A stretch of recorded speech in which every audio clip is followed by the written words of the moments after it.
After I graduated from high school, my father passed away just after I had graduated.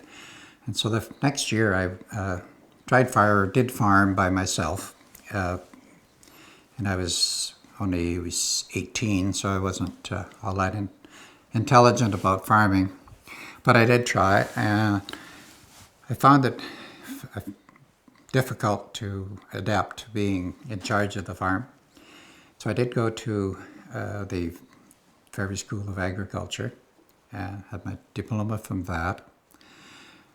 But that helped a lot in knowing how to farm at that day and age. But it didn't help bring in any more money. And living was very expenses were too high. So I started working out, and I did, because of my pilot's license and my radio license that goes with the pilot's license, I was able to get a job with Imperial Oil as a radio operator.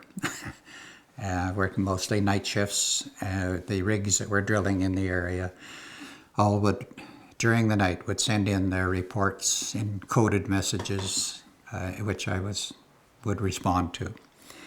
And so I worked 3 years, I guess, with full-time with Imperial Oil, getting into the survey end of it.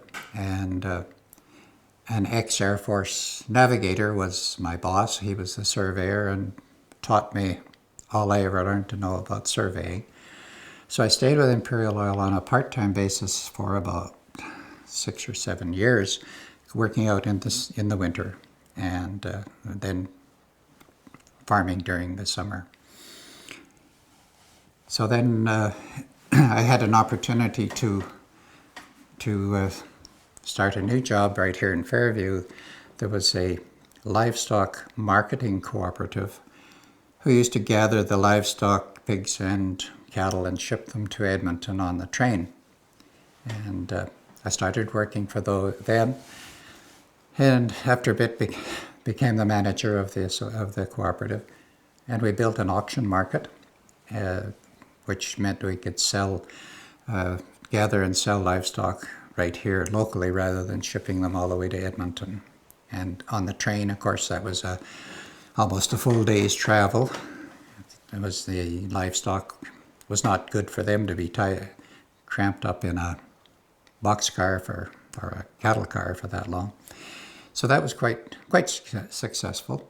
When I first started with them, it was a small organization, had about a $700,000 turnover of livestock and business. And I was with them for 20 years.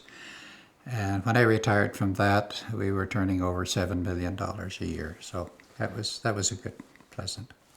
At that time, it was a means of gathering together. There were so many small farms with perhaps 10 or 20 cows, and there was no way of marketing them. And so farmers could bring in their small numbers of 2 or 3 cattle into the stockyard, and at the end of the week we would have 30 or 40, and then it was worth putting them on the train and shipping them, because you couldn't just sell one animal out to Edmonton, of course. And now with the trucking taking over from the railroads, the trucks will pick them up on the farm and take them into the local auction market. Grand Prairie is the nearest one here. So the cooperatives were a means of gathering the animals together to make practical loads.